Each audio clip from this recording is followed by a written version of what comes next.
Everyone. So in this video will talk about GS3 syllabus. हमने GS2 के बहुत सारे टॉपिक्स को कवर किया था, इंटरनेशनल नहीं किया था, बट अभी हम GS3 की तरफ आते हैं और हम GS3 के पॉइंट ऑफ व्यू से देखते हैं कि हमें कौन से सिलेबस को कवर करना है, कैसे कैसे सिलेबस को कवर करना है विदाउट कोचिंग। सो आपका जब GS3 के बारे में हम सोचते हैं तो हमारे GS3 में बहुत से टॉपिक आते हैं। तो उसमें कौन से टॉपिक आते हैं? इकोनॉमिक्स का टॉपिक आता है, एग्रीकल्चर का टॉपिक आता है, साइंस एंड टेक्नोलॉजी का टॉपिक आता है, इंटरनल सिक्योरिटी का टॉपिक आता है, डिजास्टर मैनेजमेंट का टॉपिक आता है। तो इन 5-6 टॉपिक में से ये बहुत इंपॉर्टेंट टॉपिक है जिसका नाम है security. Security is really really important topic, क्योंकि इसमें से हर साल 50 मार्क्स के क्वेश्चन पूछे जाते हैं। 250 मार्क्स का जो GS3 का पेपर है उसमें से 50 मार्क्स इंटरनल सिक्योरिटी को देते हैं, और 50 मार्क्स में से आप कम से कम 35 मार्क्स तो गेन कर सकते हैं, क्योंकि हर साल जो क्वेश्चंस है वो रिपीट होते हैं, थीम्स भी रिपीट होती है। एक दो क्वेश्चंस डिफिकल्ट मिल जाएंगे but most of the theme repeat होती है। तो आज मैं आपको बताऊंगा कि इंटरनल सिक्योरिटी को कैसे प्रिपेयर करते हैं। एक वीडियो में नहीं बताऊंगा, अलग अलग वीडियोज में बताऊंगा। आज मैं आपको इंटरनल सिक्योरिटी का फर्स्ट टॉपिक बताऊंगा जिसका मतलब है linkages between development and spread of extremism. इसका मतलब क्या होता है वो बताऊंगा, इसके प्रीवियस ईयर क्वेश्चन पेपर में आपको बताऊंगा, और मेरे नोट्स भी शेयर करूंगा, और ये भी बताऊंगा कि आपको यूट्यूब से और गूगल से इसको कैसे प्रिपेयर करना है। ठीक है, so will move with this topic. सबसे पहले तो हम GS3 का सिलेबस देख लेते हैं। GS3 का इंटरनल सिक्योरिटी का सिलेबस तो आपको यहाँ पे दिख रहा होगा, linkages between development and spread of extremism यहाँ पे, फिर ऑर्गेनाइज क्राइम और टेररिज्म का है, फिर उसके बाद में आपको बॉर्डर एरियाज के बारे में पढ़ना पड़ेगा, उसके बाद में सिक्योरिटी फोर्सेस के बारे में पढ़ना पड़ेगा, role of state and non state actors. ये सब मैं बताऊंगा आपको कैसे प्रिपेयर करना है, कहाँ से प्रिपेयर करना है। बस अभी ब्रॉडली देख लो सिलेबस को, सिलेबस क्या है। उसके बाद में मनी लॉन्ड्रिंग है, उसके बाद में बेसिस ऑफ साइबर सिक्योरिटी है, role of media social networking site और क्रिएटिंग इंटरनल सिक्योरिटी चैलेंजेस, ये एक टॉपिक है। और उसके बाद में आखिरी एक टॉपिक आता है सिक्योरिटी फोर्सेस का। तो ये पूरा टॉपिक है। इस पूरे टॉपिक को कंप्लीट करने के लिए कम से कम 10 दिन लग जाएंगे, और 10 दिन में आपका पूरा ये टॉपिक हो जाएगा। मतलब 50 मार्क के लिए 10 दिन it's like cost benefit analysis अच्छा है, लेकिन आपको पता तो होना चाहिए कि कैसे प्रिपेयर करना है। तो अभी हम इसका प्रीवियस ईयर क्वेश्चन पेपर देखते हैं, देन विल सी कि इसको प्रोसीड कैसे करना है। चलो ठीक है, अभी तो आपको सिलेबस को समझना पड़ेगा कि सिलेबस का मतलब क्या है। मैं जब बोल रहा हूँ linkages between development and spread of extremism, तो इसका मतलब क्या है? देखो, डेवलपमेंट होता है जैसे कि रोड डेवलपमेंट होता है, ट्रांसपोर्टेशन डेवलपमेंट होता है, बहुत सारी डेवलपमेंट होती है। ठीक है, तो क्या बोल रहे हैं कि भैया लिंकेज बताओ। लिंकेज का मतलब क्या होता है कि कोई संबंध बताओ, कोई कड़ी बताओ, या फिर कोई लिंक बताओ डेवलपमेंट और स्प्रेड ऑफ एक्सट्रीमिज्म। मैं आपको एग्जाम्पल देता हूँ। जो एरिया में एक्सट्रीमिज्म है, एक्सट्रीमिज्म का मतलब क्या होता है? किसी के दिमाग में एक्सट्रीम आइडिया को इन्फ्यूज करना, जैसे टेररिज्म हो गया, नक्सलिज्म हो गया, इंसर्जेंसी हो गई, बंदूक उठाना हो गया, तो ये एक्सट्रीमिज्म हो गया। ये एक्सट्रीम आइडियाज को एक्सट्रीमिज्म बोलते हैं। तो ये लोग क्या बोल रहे हैं कि भैया कुछ लिंकेज बताओ कि डेवलपमेंट की वजह से एक्सट्रीमिज्म हो रहा है क्या। आपने नक्सल एरिया देखा होगा छत्तीसगढ़ में, वहां पे डेवलपमेंट बिल्कुल नहीं है। तो वहां पे डेवलपमेंट नहीं है इसीलिए एक्सट्रीमिज्म है ना। तो वही बोल रहे हैं वो कि लिंकेज बताओ कि जहाँ पे डेवलपमेंट नहीं है इसी वजह से वहाँ पे एक्सट्रीमिज्म है। कोई ये एक लिंकेज हो गया। दूसरा क्या लिंकेज हो सकता है? एक्सट्रीमिज्म है इसी वजह से डेवलपमेंट नहीं है। तो यहाँ पे लिंकेज दो टाइप के लिंकेज हो गए। पहला लिंकेज क्या हो गया कि डेवलपमेंट नहीं है इसीलिए एक्सट्रीमिज्म है, ये पहला लिंकेज हो गया, ये पहली कड़ी हो गई, या फिर ये पहला संबंध हो गया लिंकेज और डेवलपमेंट का। और दूसरा संबंध या दूसरा लिंकेज ये हुआ कि एक्सट्रीमिज्म है इसीलिए डेवलपमेंट नहीं है। तो यही सिलेबस का मतलब है। ठीक है, तो सिलेबस में ये क्या बोल रहे हैं? ये बोल रहे हैं कि linkages between development and spread of extremism. Development नहीं है इसीलिए एक्सट्रीमिज्म है। ठीक है, तो इसमें हमें पढ़ना क्या होता है? इसमें हमें नक्सलिज्म पढ़ना होता है।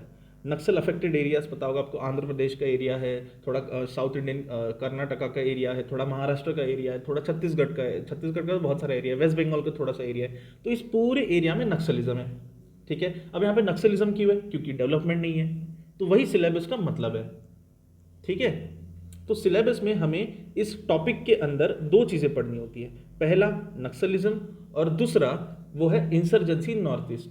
तो इंसर्जेंसी का मतलब क्या होता है? जब लोकल लोग बंदूक उठा लेते हैं सरकार के अगेंस्ट, तो उसको इंसर्जेंसी बोलते हैं। ठीक है, तो अभी हम देखते हैं कि नक्सलिज्म से कैसे क्वेश्चन आए।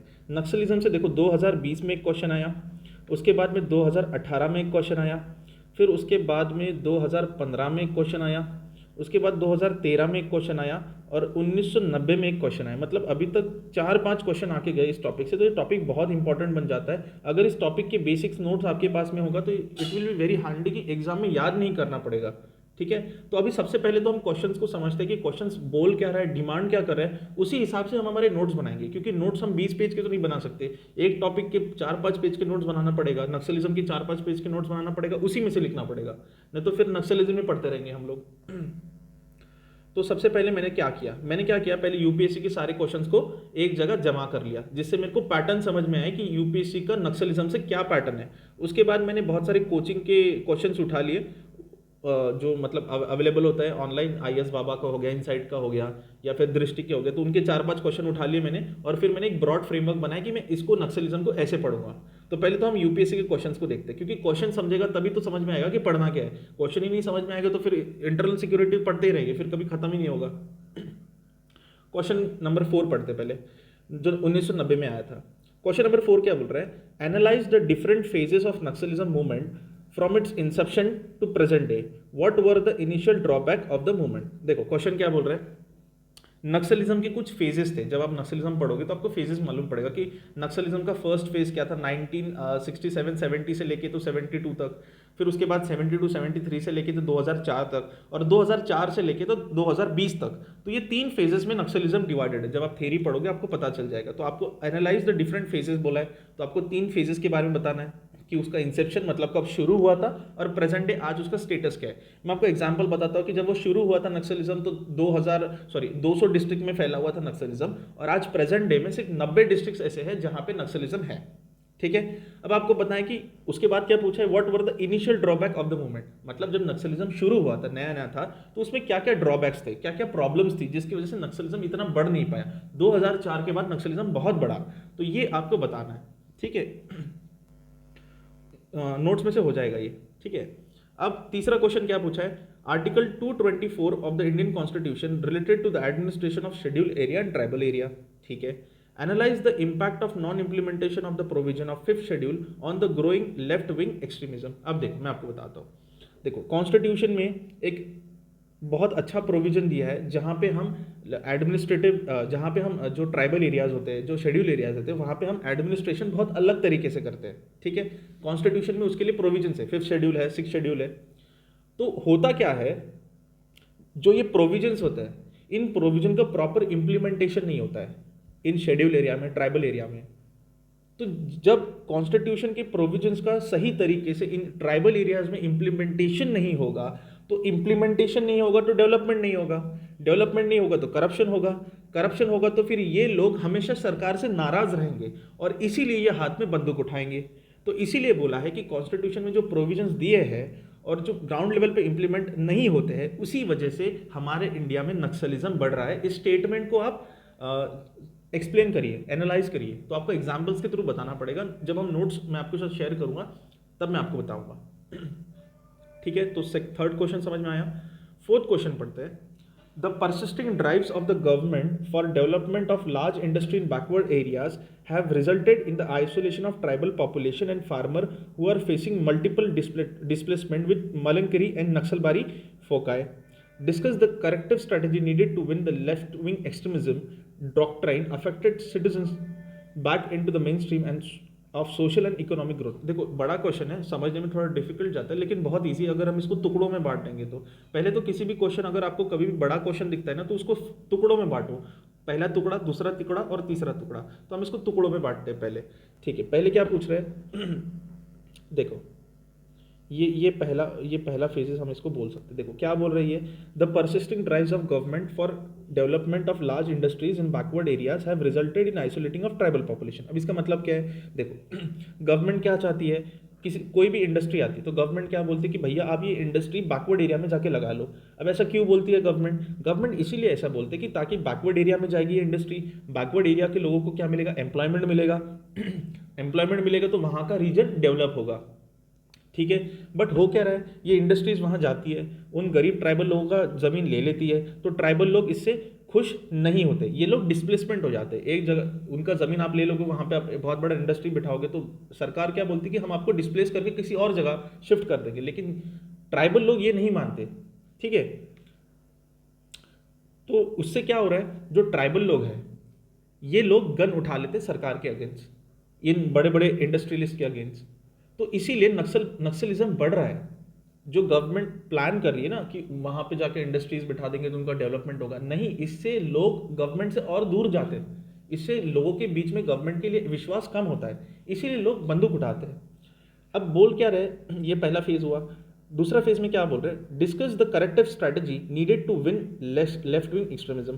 तो आपने आपने पहला स्ट्रैटेजी क्या किया कि भैया हम इंडस्ट्रीज को वहां पे जाके बिठा देंगे, वहां पे एम्प्लॉयमेंट मिलेगा लोगों को, और हम जो हमारा लेफ्ट विंग एक्सट्रीमिज्म है, देखो लेफ्ट विंग एक्सट्रीमिज्म और नक्सलिज्म एक ही बात है, इसको ये कंफ्यूज मत होना कि लेफ्ट विंग एक्सट्रीमिज्म, अभी लेफ्ट विंग क्या होता है, राइट विंग क्या होता है, या आप गूगल कर लेना राइट विंग और लेफ्ट विंग।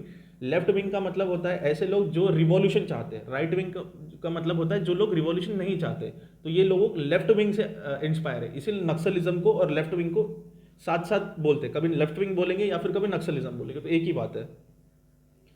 तो बोल रहे कि भैया जो आपने स्ट्रैटेजी अपनाई वो तो काम नहीं आ रहा, तो भैया बताइए कि अच्छा कोई स्ट्रैटेजी बताइए, करेक्टिव स्ट्रैटेजी बताइए जिसके थ्रू हम लेफ्ट विंग एक्सट्रीमिज्म को रोक सके, जैसे कि हम डेवलपमेंट करेंगे, वहाँ पे रोड बनाएंगे, एजुकेशन देंगे, उनके प्रॉब्लम्स को सॉल्व करेंगे, जो भी स्ट्रैटेजी है आपको बताना पड़ेगा, ठीक है, ताकि वो लोग मेन स्ट्रीम में आ सके, जो हमारे सोशल और इकोनॉमिक ग्रोथ में काम आ सके। तो ये सेकंड क्वेश्चन था। फर्स्ट क्वेश्चन देखते 2018 में आया था, left wing extremism is showing downward trend. अब ये पहले इसको तोड़ दो, पहले टुकड़े में तोड़ दो इसको, कि भैया left wing extremism downward trend दिखा रहा है, मतलब अभी एक्सट्रीमिज्म नीचे आ गया। मैंने आपको बताया था कि पहले 200 डिस्ट्रिक्ट में नक्सलिज्म था, अभी कितने डिस्ट्रिक्ट में आ गया, अभी आई थिंक अराउंड 80-90 डिस्ट्रिक्ट में नक्सलिज्म है। तो ये जो कम हुआ, ये जो डाउनवर्ड ट्रेंड हुआ, ये क्यों हुआ? पुलिस ने कुछ किया, गवर्नमेंट ने कुछ किया, स्टेट गवर्नमेंट ने कुछ किया, तो क्या प्रोग्राम्स हमने अडॉप्ट किए जिसकी वजह से नक्सलिज्म कम हुआ, but still affects many part of the country. Yes, मैंने बोला कि 90 डिस्ट्रिक्ट में अभी भी प्रेजेंट है वो, ठीक है। Briefly explain the government of India approach to counter the challenges pose by left wing extremism. तो इस आंसर में आपको मेनली फोकस क्या करना है कि गवर्नमेंट का अप्रोच क्या है, गवर्नमेंट की पॉलिसीज क्या है, सोशल लेवल पे, इकोनॉमिक लेवल पे, पुलिस के लेवल पे, आर्मी के लेवल पे, कि गवर्नमेंट अलग अलग तरीके से क्या कर रही है जिससे लेफ्ट विंग एक्सट्रीमिज्म मतलब नक्सलिज्म नीचे आ रहा है, ठीक है। तो थोड़ा ग्राफ देना पड़ेगा, थोड़ा एग्जाम्पल देना पड़ेगा, तो ये सब देना पड़ेगा आपको। उसके बाद 2020 में ये क्वेश्चन आया था, देखते क्या बोल रहे हैं, What are the sound determinants of left wing extremism in the eastern part of India? अभी देखो घुमा घुमा के एक ही क्वेश्चन पूछते हो, sound determinants of left wing extremism in eastern part of India. अब ये क्या बोल रहे हैं, ये सब देखो शब्दों का खेल है, बस शब्द घुमा दिए, पूछ कुछ वही रहे जो हमने पढ़ा है। ये क्या बोल रहे हैं कि what are the sound determinants of left wing extremism in eastern part of India.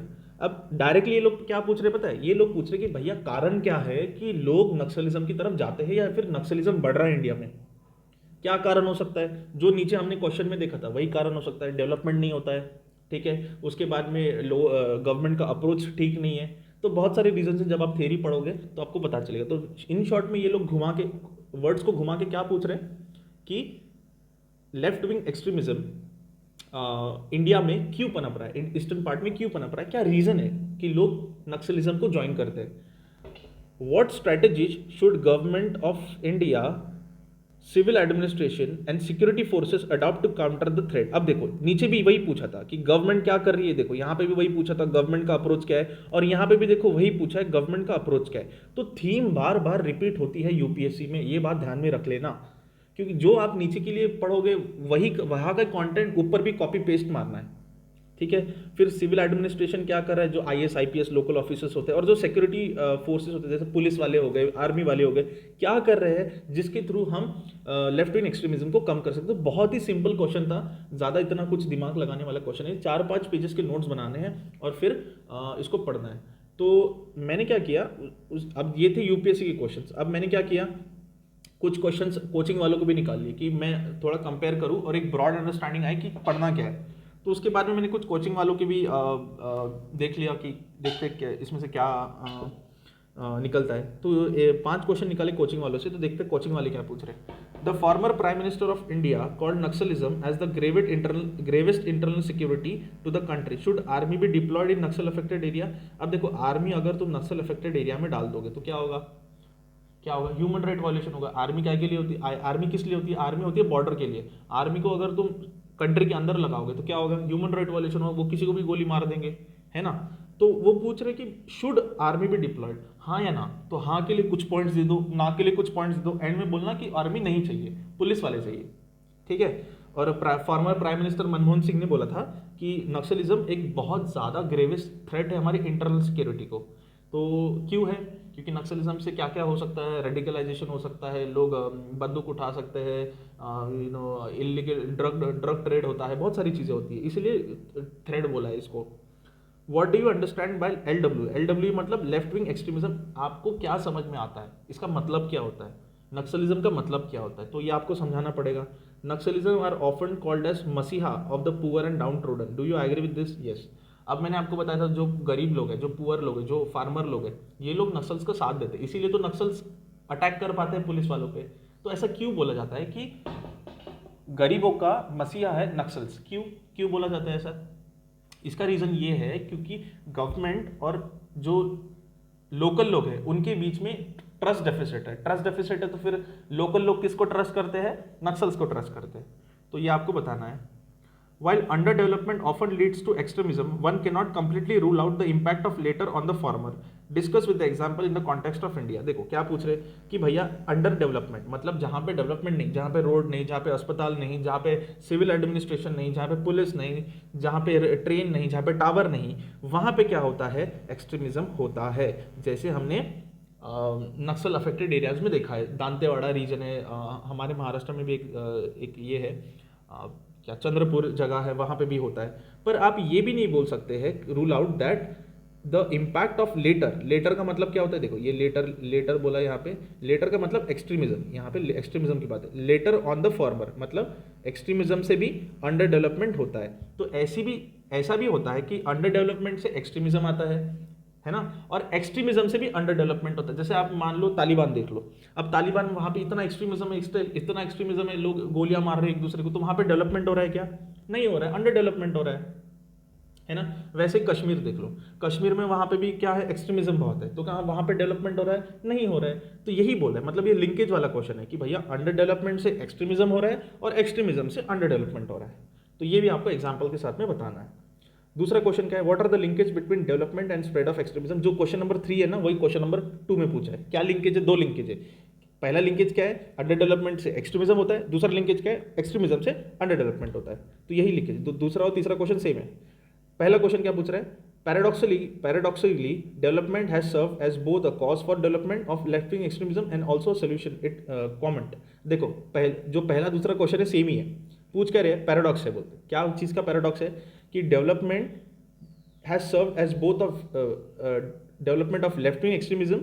Sorry, paradoxically, development has served as both a cause for a development of left-wing extremism. तो क्या बोला है कि भैया डेवलपमेंट मतलब जहाँ पे डेवलपमेंट नहीं होता तो वहाँ से लेफ्ट विंग एक्सट्रीमिज्म होता है, और जहाँ पे लेफ्ट विंग एक्सट्रीमिज्म होता है वहाँ पे डेवलपमेंट नहीं होता।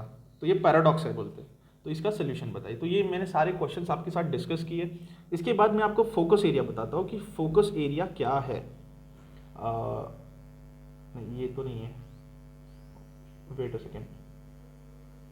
ओके, इसके बाद मैं अपने नोट्स को शेयर करूंगा आपको और बताऊंगा कि आपको कैसे प्रिपेयर करना है लेफ्ट विंग एक्सट्रीमिज्म नक्सलिज्म के लिए, ताकि आप ये सारे क्वेश्चंस को टैकल कर पाओ। तो लेकिन आप सबसे पहले किसी भी टॉपिक को पढ़ने से पहले उसके क्वेश्चंस को पढ़ना बहुत इंपॉर्टेंट है।